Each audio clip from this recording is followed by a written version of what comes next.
जो रीजनिंग के क्वेश्चंस आते हैं उनमें आपको काफी हेल्प मिलेगी इन क्वेश्चंस को करने के लिए। एक तो एक्टिविटी बेटा मैंने आपको समझाई है 11.1 वो कर लो, एक ये वाली कर लो, 7 कलर्स में डिकम्पोज हो रही है। अब उसके बाद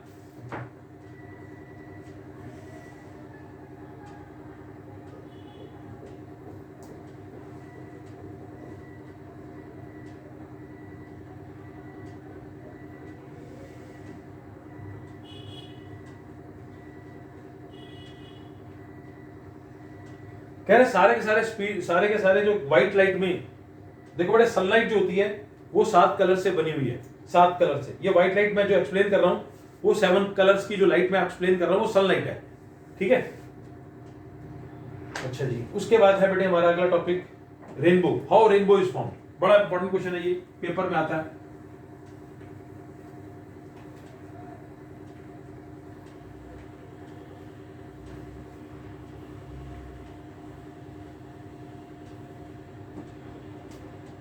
रेनबो फॉर्मेशन,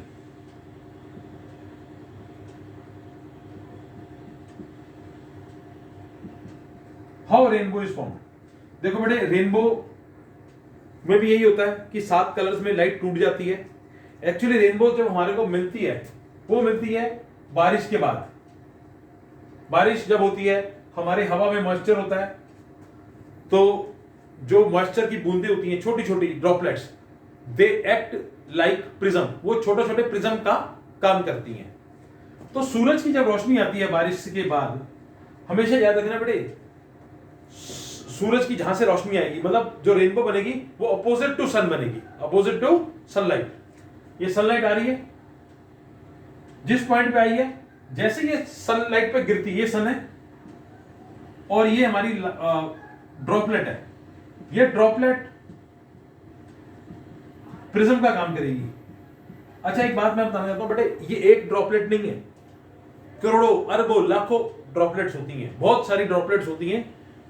वो हमारे को एक रेनबो का इफेक्ट देती है, एक सिंगल ड्रॉपलेट नहीं दे सकती। जैसे सनलाइट से रेज गिरती हैं, इंसिडेंट होती हैं, उसी समय ये डिस्पर्स होती हैं और रिफ्लेक्ट होती हैं। उसी समय रिफ्लेक्ट भी होती हैं और डिस्पर्स भी होती हैं। इस पॉइंट पे रिफ्रैक्शन प्लस डिस्पर्शन इकट्ठा होता है। उसके बाद जब वो लाइट पास होती है अपने 7 कलर्स में, ये अंदर ही अंदर इंटरनली रिफ्लेक्ट होती है। इस पॉइंट पर बेटा ये इंटरनली रिफ्लेक्ट हो रही है, ठीक है। और फिर ये इंटरनल रिफ्लेक्शन कहते हैं उसको बेटा, ये वापस आ जाती है। एक्चुअली ये ना क्रिटिकल एंगल से ज्यादा होती है। क्रिटिकल एंगल होता है कुछ ऐसा एंगल जिसमें रिफ्रैक्शन ना हो, वापस आ जाए लाइट अपनी एंगल से।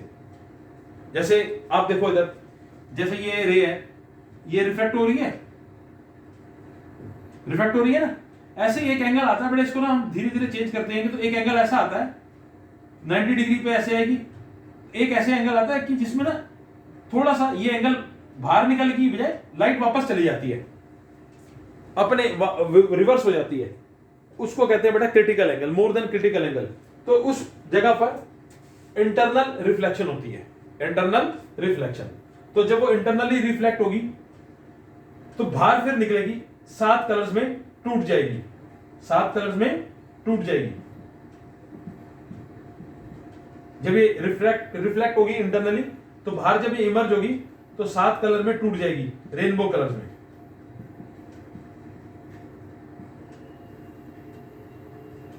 देखो बेटे रेनबो के लिए आपको 3 स्टेप्स लिखने हैं सबसे जरूरी। पहला, ये रेन शावर के बाद होती है, रेनी सीजन, और अपोजिट टू सनलाइट होती है। तो सबसे पहले जब लाइट प्रिज्म पे गिरती है, मतलब ड्रॉपलेट पे गिरती है, सबसे पहले स्टेप में आप क्या लिखेंगे? When light passes through a prism, it first gets refracted and dispersed. Refraction होता है और डिस्पर्शन होता है at the same time. Then ray internally reflect, दोबारा internally reflect होती है, and after that when it emerges out, it decomposes into its 7 constituent colors. This is how rainbow is formed. ये 3-4 चीजें आपको लिखनी है। एक तो डिस्पर्शन प्लस रिफ्रैक्शन, उसके बाद internal reflection and then emergent, then दोबारा से रिफ्रैक्शन होती है, अगेन रिफ्रैक्शन होती है। जब वो रिफ्रैक्शन होती है तो इमर्ज होती है। तो ये तीनों चीजें आपको लिखनी पड़ेंगी आंसर के अंदर। इसका आंसर बड़े एनसीईआरटी में भी दिया हुआ है, आप एनसीईआरटी से कर लें, बहुत बढ़िया आंसर दिया हुआ है। नहीं तो मैंने बुकलेट दी है, उसके अंदर भी लिखा हुआ है हाउ रेनबो इज फाउंड। उसके बाद बेटे हमारा अगला टॉपिक जो है वो है एटमॉस्फेरिक रिफ्रैक्शन।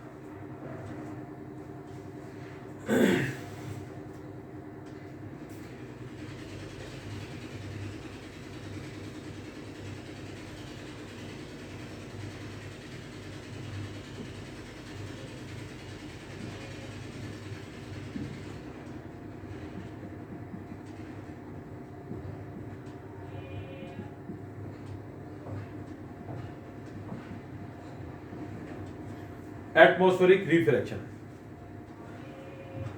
देखो बेटे ये एक बड़ा इंपॉर्टेंट फिनोमेना है जो एटमॉस्फेयर अपने आप करता है। एक्चुअली जो एटमॉस्फेरिक रिफ्लेक्शन होती है ना, उसमें क्या होता है, हमारे को ना इल्यूजन होती है, बनावट नजर आती है, इल्यूजन। इल्यूजन का मतलब होता है इमेजिनरी, हम इमेजिन करते हैं, होता नहीं ऐसा, होता नहीं है ऐसा, बट ये इल्यूजन होती है, लगता है हमारे को ऐसे। आप देखो, कभी भी आपने देखा होगा, अगर हम ढाबे पे जाते हैं और रोटी बनवाते हैं तो आपने देखा होगा जब ढाबे में जब जो तंदूर होता है उसमें से जब हीट निकलती है तो आपने देखा होगा कुछ पार्टिकल जैसे हिलते हुए नजर आते हैं, आपको लाइट हिलती हुई नजर आती है। वो लाइट अपनी डायरेक्शन चेंज करती है, लाइट अपनी डायरेक्शन को चेंज करती है, जिसकी वजह से हमारे को हिलते हुए पार्टिकल्स नजर आते हैं। पार्टिकल हिलते नहीं है, पार्टिकल सीधे जा रहे होते हैं, बट वो हमारे को नजर आते हैं। क्यों? क्योंकि लाइट अपनी डायरेक्शन को चेंज करती है। तो जिस डायरेक्शन से हमारे पास लाइट आएगी, हम उसी को, इमेज हमारी वैसी ही बनेगी। तो इसकी वजह से जब वो लाइट अपनी जगह से हिलती है तो लाइट अपनी डायरेक्शन चेंज करती है ऑटोमेटिकली, तो उसको कहते हैं एटमॉस्फेरिक रिफ्रैक्शन। ये होता कैसे है, देखो देखो बेटे, ये मेरा सरफेस है हॉट, गर्म सरफेस है। जब तंदूर का ऊपर वाला हिस्सा है ये गर्म है, लेकिन जब ये ऊपर जाती है तो किस में जाती है, ठंडे में, गर्म से ठंडे में। ये रे आ रही है, जैसे ये हॉट से बाहर निकलेगी बेंड हो जाएगी, क्योंकि हॉट जो होता है वो क्या होता है, रेयर, और जो कोल्ड होता है वो कौन सा होता है, डेंसर। तो जब रेयर मीडियम से डेंसर में जाएगी तो रिफ्रैक्शन होगी, बेंड होगी, क्योंकि मीडियम चेंज हो रहा है, गर्म से ठंडा, रेयर से कोल्डर। तो ये बार बार ऐसा होता है, क्योंकि तंदूर का जो सरफेस होता है, बिल्कुल जो तंदूर के साथ वाला सरफेस है वो गर्म होता है, लेकिन जैसे रे ऊपर जाती है ठंडे में चली जाती है। तो गर्म से जब ठंडे में जाएगी अपनी डायरेक्शन चेंज करेगी, और डायरेक्शन जैसे चेंज करेगी आपको लगेगा कुछ हिल रहा है। इस फिनोमेना को हम कहते हैं एटमॉस्फेरिक रिफ्लेक्शन। इसकी वजह से क्या होता है, शिमरिंग इफेक्ट होता है। क्या होता है, शिमरिंग इफेक्ट।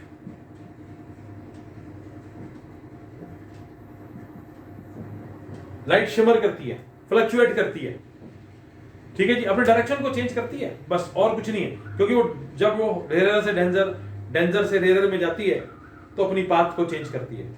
आपको एग्जांपल और देता हूं, कभी भी बेटा आप गर्मियों के दिनों में हाईवे पे जाओ कार पे, आप देखोगे हाईवे पे दूर ऐसा लगेगा कुछ पानी बिखरा हुआ है, लेकिन वो होता कुछ नहीं है। आप जाते जाओगे तो सीधा ही रोड नजर आएगी, सिर्फ वो बनावट होती है, इल्यूजन होता है, लगता है ऐसे। अच्छा, आपने सुना होगा कि रेगिस्तान में अगर कोई व्यक्ति पानी ढूंढने लगे तो सारी जिंदगी उसको पानी नहीं मिलेगा, ढूंढता रहेगा, लगेगा उसको कि कहीं दूर पानी पड़ा हुआ है, हिलता हुआ कुछ नजर आएगा, लगेगा पानी है, लेकिन जब वो उसके पास जाएगा तो हमें कुछ नहीं होगा। ये सारा किसके कारण होता है, एटमॉस्फेरिक रिफ्लेक्शन के कारण, इल्यूजन। इसके बहुत सारे इफेक्ट्स हैं जो आपने पढ़ने अपने चैप्टर के अंदर, इसके ऊपर क्वेश्चंस आते हैं, स्टार ट्विंकल करता है, प्लैनेट नहीं करते, तो ये सब हम पढ़ेंगे इसके अंदर रीजनिंग के क्वेश्चंस आते हैं। देखो बड़े, मैं एटमॉस्फेरिक रिफ्लेक्शन को रीड कर रहा हूं। You might have observed the apparent random wavering और flickering of light objects seen through turbulent steam of hot air, गर्म हवा से जब निकलते हुए नजर आते हैं। जैसे कार का रेडिएटर देख लो, रेडिएटर को आप गर्म का गाड़ी का रेडिएटर होता है ना, बड़ा गर्म होता है, उसको अगर आप देखोगे ना नजदीक से तो आपको पार्टिकल्स हिलते हुए नजर आएंगे। कह रहे हवा जो ऊपर होती है, नीचे जो होती है वो गर्म होती है, ऊपर जरा से थोड़ी सी ठंडी हो जाती है। और जैसे ही वो हवा hotter air then cooler air आती है तो डेंसिटी चेंज हो जाती है, तो रिफ्रैक्टिव इंडेक्स भी चेंज हो जाता है, जिसकी वजह से वो पार्टिकल्स हिलते हुए नजर आते हैं, स्टेशनरी नहीं रहते। स्टेशनरी मतलब एक जैसे नहीं रहते। तो उस the apparent position of objects as seen through the hot air fluctuate करती है। The wavering is thus effect of कह रहे हैं ये जो wavering होती है this is an effect of atmospheric refraction। कह रहा है अर्थ का एटमोस्फेयर लोकल एनवायरनमेंट में wavering करता है, इसकी वजह से काफी सारे इफेक्ट्स हमारे को नजर आते हैं, जैसे स्टार ट्विंकल करता है, प्लैनेट नहीं करते, स्टार की पोजीशन चेंज होकर नजर आती है, सूरज की पोजीशन हमारे को चेंज होकर के नजर आती है। ये क्वेश्चंस आते हैं बड़ा पेपर में, why stars twinkle but planets not. ठीक है जी, तो इसको पढ़ेंगे हम, stars twinkling effect of stars को। ठीक है, आप कभी भी देख लेना। अभी एक काम करो, अभी लोहड़ी आने वाली है, लोहड़ी ज्यादातर लोग मनाते हैं, आप उसमें देखना जब आग निकलेगी तो जब लकड़ी में आग लगेगी तो आपको ऊपर देखना, आपको लगेगा कुछ ना कुछ हिलता हुआ नजर आ रहा है, इसको ऑब्जर्व करना, इसको कहते हैं एटमॉस्फेरिक रिफ्रैक्शन। लाइट सिर्फ अपनी पाथ को चेंज कर रही है, लाइट अपने रास्ते को चेंज कर रही है, पार्टिकल्स मूव नहीं करते, वो हिलते हुए नजर आते हैं हमारे को, इसको कहते हैं बेटा एटमॉस्फेरिक रिफ्रैक्शन, शिमरिंग इफेक्ट। ठीक है जी। अच्छा, इसके ऊपर बड़े क्वेश्चंस आएंगे आपको, ठीक है, वो हम नेक्स्ट क्लास से स्टार्ट करेंगे एटमॉस्फेरिक रिफ्रैक्शन के ऊपर, फिर स्कैटरिंग ऑफ लाइट के ऊपर क्वेश्चन आ जाएंगे। नेक्स्ट क्लास में हमारा चैप्टर खत्म हो जाएगा। आज आप इतना ही कर लो, इसको अच्छी तरह से पढ़ लो। ठीक है जी।